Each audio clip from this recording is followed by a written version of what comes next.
Ni je suis Greg le Geek ou GG pour les intimes et je vous souhaite la bienvenue pour cette nouvelle présentation du JT Geek avec cette semaine le Meizu MX2 en version multilangue. Ouh, parce que voir les produits en photo c'est bien mais les voir en vidéo c'est mieux. Alors débridez-vous et découvrez tout notre high-tech en direct de Shenzhen en Chine. Allez, on se retrouve après le générique et pan geek.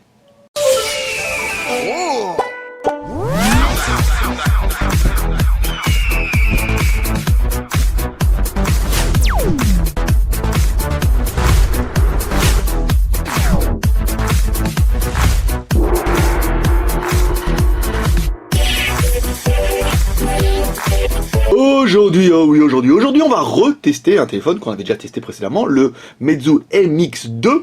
Alors c'est un téléphone en fait qui est un petit peu de l'année dernière, et vous allez voir pourtant qu'au niveau des cahiers des charges, il va encore en scotcher plus d'un, et c'est un téléphone qui arrive pour une fois en version internationale, ça veut dire qu'avec une ROM qui sera multilangue. Oui, parce que si comme moi en fait vous dites ouais mais bon le Meizu franchement il est bien, mais il y a que l'anglais, même si vous aurez constaté que je parle américain parfaitement. Oui, je parle américain, je parle pas anglais. Bah, l'américain est un anglais que tu ne comprends pas, monsieur. Donc, je parle très très bien l'américain. Et ben là, en fait, avec cette version internationale, vous allez dire ah ouais, en fait, tout compte fait, il a du charme le petit. Alors non, ce n'est pas une ROM MUI modifiée. Ça, je vous vois venir. Il existe une ROM qui est disponible sur Internet. Non, c'est vraiment la ROM d'origine qui a été modifiée par un technicos de la mort, d'ailleurs, qu'on remercie, qui va d'ailleurs faire toutes nos ROM maintenant. Dont je vous dirai dimanche. Et donc un très très joli téléphone qui, vous allez voir, va encore en scotcher plus d'un. Alors sur le côté gauche, bouton volume plus moins, sur le dessous la jack 3.5, ici rien du tout, sur le dessus bouton power on off, un jack 3.5 on en a parlé. La connectique micro USB ici, donc le téléphone il faut l'ouvrir, ici vous allez avoir un petit clip qu'il faut enfoncer ici, hop pour l'ouvrir, dans lequel vous allez pouvoir mettre votre carte SIM, la batterie n'est pas amovible, mais au moins vous allez pouvoir l'ouvrir et pouvoir accéder aux entrailles de la bête, ce qui est plutôt pas mal. Alors la luminosité, nous on l'a mis au minimum, cause nouvelle caméra, mais pas répondu la dernière fois, monsieur dame, en vous disant est-ce que vous préférez qu'on mette en pleine lumière, alors avec la lumière et la luminosité à fond du téléphone, ou alors dans la pénombre avec la luminosité au minimum. Voilà, là on peut regarder, je vous fais voir un petit peu, affichage, tac, ouais, donc là la luminosité elle est carrément au minimum, et on voit que dans le noir quand même ça déchire. Alors au niveau des SIM ici, étoile dièse 06 dièse, donc les IMEI sont en 86, voilà, on vous rappelle, les IMEI en 86 ne posent plus de problème depuis que SFR, Orange, Bouygues vendent des téléphones avec les IMEI en 86. On va vous faire voir un petit peu la ROM, vite fait, vu qu'elle a été traduite quand même, ils se sont fait chier. Donc la ROM, elle est quand même plutôt complète, donc on a bien le Play Store, on a bien YouTube, ici, on a bien le service Google, on revient ici, là, paf, les réglages, bon la map c'est Google Maps, hein, il n'y a pas à chier. Ici, on revient, donc nous on a installé l'application JT Geek, forcément, Z-Device, mais vous allez retrouver Twitter, Facebook, enfin pas mal de choses qui sont propres au territoire international, par exemple, et la France. Voilà un petit geek. Allez, on continue notre petit test, et aucun de nos tests ne serait complet sans...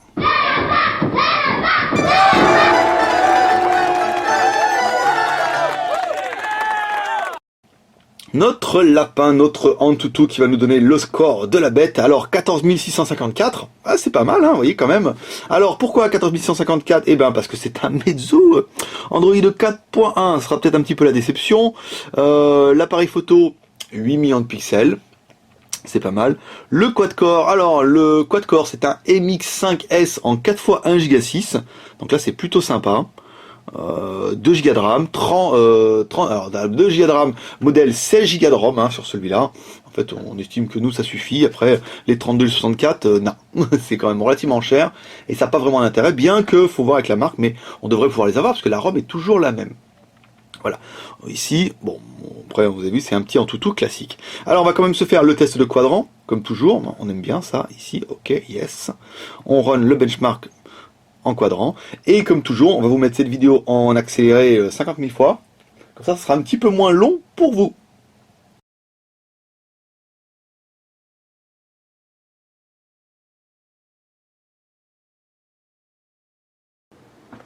Ok, donc on va les comparer un petit peu avec ces challengers, Ici, copain internet. Donc on est en bas, on est en dessous d'un HTC One X, c'est un Asus Transformer.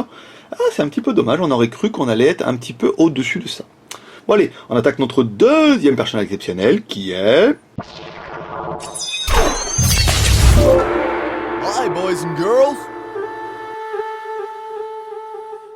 Maître Pouce, l'homme à la mèche, l'homme qui est toujours en forme, et en forme de quoi? Bah en forme de maître, forcément, elle était facile. L'écran, donc l'écran c'est bien 4,4 pouces, la taille il fait bien 124 mm par 65 mm, et l'épaisseur, il fait un 10 mm, il fait son petit 10 mm, il est assez balèze, donc on remercie Maître Pouce pour ses prestations qui sont toujours très rapides, mais toujours très appréciées, je sais par beaucoup d'entre vous. Je sais que vous êtes beaucoup à le réclamer en disant oui, on va en extérieur, sans Maître Pouce, ils comprennent pas. Ça fait toujours plaisir, surtout à Maître Pouce. Alors ensuite, au niveau des réglages, donc vous avez vu, bon, on a bien une ROM, MUI, avec tous les boutons qui vont bien. Ici, tous les icônes. Alors, on va essayer d'aller attaquer les par réseau mobile, le stockage, ici. Donc sur le stockage, on est bien... Donc là, ils ont appelé ça de la micro SD, mais c'est bien de la mémoire en interne. Donc on est bien sur un téléphone qui fait available 10 Go, donc on a bien un téléphone qui fait 16 Go. Ici, le petit bouton retour. Alors les applications, customize, non, affichage, non, non. Langue et saisie, non, d'accessibilité, account, storage. On peut pas accéder... ils ont dû les cacher ailleurs. Customize, alors Wi-Fi, Bluetooth, réseau mobile, affichage. Oui, il y a quelques icônes qui ont été oubliées, c'est normal, on a le droit. Langue et saisie, d'ATR, accessibilité, peut-être ici. Non. Account, stockage, à propos du téléphone, je vous fais voir un petit peu le téléphone, donc le device name, la mise à jour du système, vous allez pouvoir le mettre à jour, les informations légales, ici, donc on est bien vraiment sur une ROM Meizu, on n'est pas du tout sur un truc bricolé comme on aurait pu le faire. C'était aussi un petit peu l'intérêt. Donc la RAM, 2 Go de RAM, la ROM, 16 Go de ROM, ta ROM, non, ta ROM n'est pas venue aujourd'hui, on n'a pas de micro SD sur ce coup-là. Alors, Z-Device, on continue. Ok. Alors, on a bien mon double caméra, le Wi-Fi, l'accéléromètre. Accéléromètre. Il n'y a pas de bouton retour, là, pour le coup. On va relancer ça. C'est ballot, ça. Comment je fais maintenant? Comment je fais maintenant pour revenir? Ah ouais, d'accord. On m'avait dit la fois sur FlyOS qu'il fallait appuyer sur le bouton et remonter pour que ça fasse le retour. Et ben c'est vrai. Je confirme, ça marche. Bon, le compasse bien. Alors, on remonte le bouton, hop. Yeah, trop classe. Bah oui, on découvre des trucs, des ROM avec des boutons un petit peu spécifiques. Voilà. Le micro SD. Alors on prend notre micro SD. Waouh. Que vous découvrirez en test demain. Parce qu'on devait, en fait, ça devait être aujourd'hui. Et en fait, aujourd'hui, priorité à ça. Parce que c'était quand même pas mal ce truc. Ce petit téléphone. Il fallait que je passe par là. C'était pas ça. Là, c'est les emails, monsieur. Alors ici, gestionnaire. Ici, donc, on a bien le disque, la caméra et...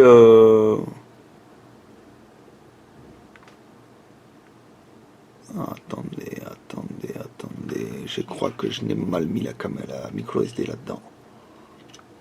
Voilà. On va l'enlever. On va le remettre. Voilà, bon, il est bien OTG, mais il est même plus qu'OTG. Il est OTG, il est MHL et sortie SPDIF, ça veut dire que vous pourrez directement le mettre sur la télé et tout.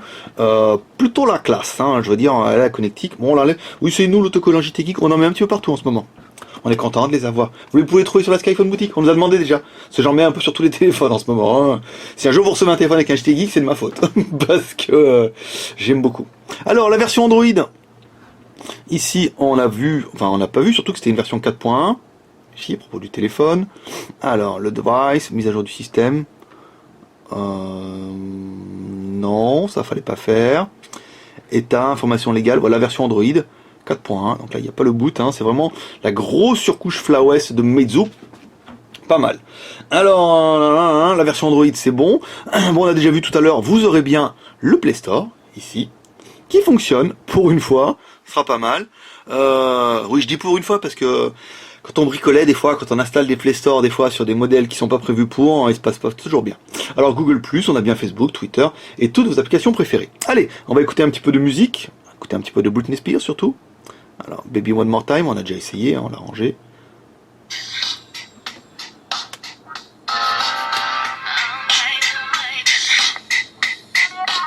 Alors, le son. Alors, le son sort ici. Et bah, c'est pas mal. Il y a limite un petit, vous voyez, des petits graves. Il n'y a pas de basse percutante, pas de basse comme on a pu me faire remarquer. Mais on a vraiment un joli petit son hein, qui est plutôt sympa. Alors ensuite, au niveau des vidéos. Alors au niveau des vidéos, ici, est-ce qu'il va se rappeler que j'ai arrêté la vidéo hier? Tu parles, il a oublié. Alors c'est pas grave, on va aller sur notre carte mémoire. Enfin, on a installé directement dans la mémoire du téléphone notre carte Skyphone Test ici qui nous permet d'aller voir directement nos vidéos en HD et d'aller voir nos petites meufs en Full HD ici. Alors en haut vous avez les noirs profonds, en bas vous avez les noirs profonds et au milieu vous avez l'écran qui est juste magnifique. Voilà, on avait déjà vu ça avec le MX3. Voilà, là je peux voir c'est un écran IPS à 180 degrés, pas un poil de voile blanc. Je veux dire là, et je vais beau le mettre dans tous les trucs, il n'y a pas de voile blanc, c'est tout, simplement. Ça, c'est un écran à la classe. Il n'y a pas à chier, l'écran est quand même juste magnifique. Voilà, j'arrête, parce que de toute façon, il est trop bien pour vous, hop, vous n'avez pas l'habitude. Voilà, ça c'est pas mal. Ensuite, l'appareil photo. Alors, l'appareil photo, là on est en frontal, donc forcément, on voit moi qui fait mes grimaces du matin. Alors, on va essayer de prendre la peluche ici.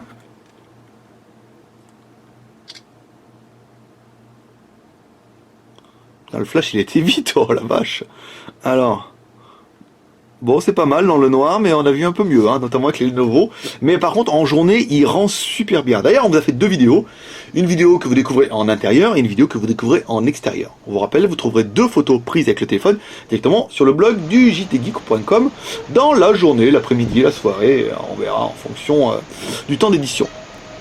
Le GPS pendant que vous découvrez sous vos yeux ébahis la détection, 19 secondes. Bon, c'est bien parce qu'en fait, elle était peut-être un petit peu longue, 19 secondes. On a vu Trifon qui faisait un peu mieux. Par contre, au niveau des GPS, il a tout vu. Hein. Il a vu toute la ligne et il nous a pris tous les satellites, même ceux qui est en face de chez vous là-bas. Hein. Donc ça, c'était plutôt pas mal.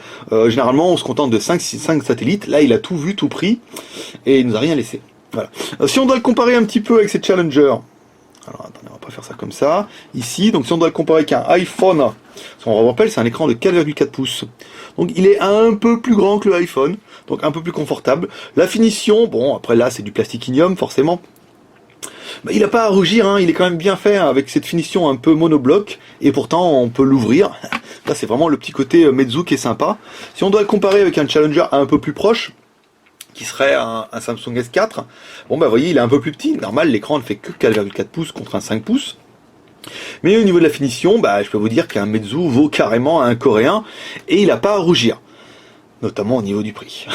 Mais bon, ça c'est un autre problème. Alors ensuite, on va essayer d'aller un peu sur internet, on va finir caméra allumée, ça vous changera un petit peu, voilà, hop, on va aller ici, alors là vous ne voyez rien, c'est normal parce que je ne vois rien non plus. On va aller directement dans la luminosité, affichage, là, on va mettre à fond, waouh. Et là vous avez vu quand même comment ça pète, voilà, c'est un petit peu ça aussi un Meizu. Donc on va finir avec l'écran allumé. Alors, quand on appuie sur le bouton Meizu en bas, et ben on a accès à internet, sympa. Là c'est parce qu'on a joué avec, alors jtgeek.com, il nous connaît maintenant Google, hein. On est copains. Hein, vu le trafic, on doit bien être un peu copains. Alors, au niveau du Wi-Fi, bah, c'est pas mal, on est dans la moyenne, on vous rappelle, on est toujours un peu loin du routeur. Ce qui fait que quand les téléphones sont, les Wi-Fi, sont pas bons, bah, on a rien. Quand les Wi-Fi sont très bons, on est à fond. Et quand les Wi-Fi sont normaux, bah, on a deux barres comme ça ici. Et on arrive à aller sur Internet sans trop de problèmes. Un petit, ça va nous permettre d'attaquer les plus et les moins de la... Oh, l'écran, il est magnifique quand même. Il est super réactif et tout. C'est vrai, hein, c'était vraiment Meizu, il y a quelques années de là, c'était vraiment considéré comme le iPhone, le Apple chinois. Bon, entre temps, ils sont un peu endormis, les gars, quoi. En ne faisant qu'un modèle, et à cause de leur surcouche, c'est vrai que si le Meizu, cette fois, je vais pas arrêter de me tromper, si le Xiaomi M3 sort et qu'il est aussi performant, il est clair que, rapport prix, ça sera un peu plus intéressant, mais pour l'instant, le Xiaomi M3 n'est qu'un projet de concept imaginatif, en WCDMA, donc on ne saura pas. Alors, on avait aimé le quad-core 4x1 Go 6, un MX5S de chez Meizu, c'est pas mal. On a bien aimé la connectique en micro USB ici, compatible MHL, OTG. Vous allez pouvoir le mettre sur la télé, vous allez pouvoir tout lui mettre dans le cul là, dans la connectique bien sûr. On a bien aimé les 2 Go de RAM, les 16 Go de ROM. On aura bien aimé l'écran 4,4 pouces, technologie IGZO. Ouais, je veux dire, voilà. Il est quand même magnifique, rétroéclairage et tout, la dalle est quand même, on est vraiment un cran au-dessus. Hein. La résolution de l'écran 1280 par 800. L'appareil photo, 8 millions de pixels à l'arrière en BSI, c'est un truc du FBI ça, ou de la BAC. Et 4 millions à l'avant, ça c'est la classe. La batterie 1800 mAh, c'est bien. Et enfin le prix 264,40 € moins 5,20 €, ça vous fait un téléphone à moins de 260 € qui déchire sa race quand même et qui est en français. Ouais, monsieur, dame. Qu'est-ce qu'on regrettera? On regrettera le fait qu'il n'y ait pas de micro SD, encore une fois. Moi, je suis très fan des micro SD avant que j'ai mon lecteur de carte. Maintenant, c'est vrai que je trouve ça un peu moins dérangeant parce que vous prenez votre petit truc, vous dites, oh, lecteur de carte, voilà, micro SD. Au moins, ça vous évite de l'ouvrir. Vous le mettez comme ça, hop, à l'endroit. Tac, et voilà, le téléphone le reconnaît et ça vous permet de lire les cartes mémoire. Donc ça revient un petit peu au même et ça fait la même chose en fait. Du coup, c'est peut-être un petit peu moins pratique, forcément. On regrettera le fait qu'il n'y ait pas de 900 MHz, aussi. Voilà, ouais, ça c'est un petit peu la mode. Mais en attendant, c'est quand même un très joli téléphone qu'on est content. Alors à votre question subjuguée qui nous dira, oui, mais attends, est-ce que le geek il va avoir le MX3 ? Eh ben on a demandé, il va falloir qu'on travaille dessus, pas tout de suite, parce qu'il y a un truc là, je peux pas vous dire, dimanche, promis, dimanche on va faire une fac, je vous en dirai un peu plus, parce que, voilà, hein, comme on vous a dit, voilà, oh, dimanche, je peux pas vous lâcher le morceau, je suis désolé, j'arrive pas à tenir ma langue à chaque fois, et après, oh, salaud, il a annoncé plein de trucs, il a annoncé... Mais le MX3, on va se pencher sur le dossier, elle est assez longue la ROM à traduire, mais on aimerait bien voir le MX3 arriver aussi en multilangue, comme celui-ci. On vous le fait un petit peu quand même pour la fin.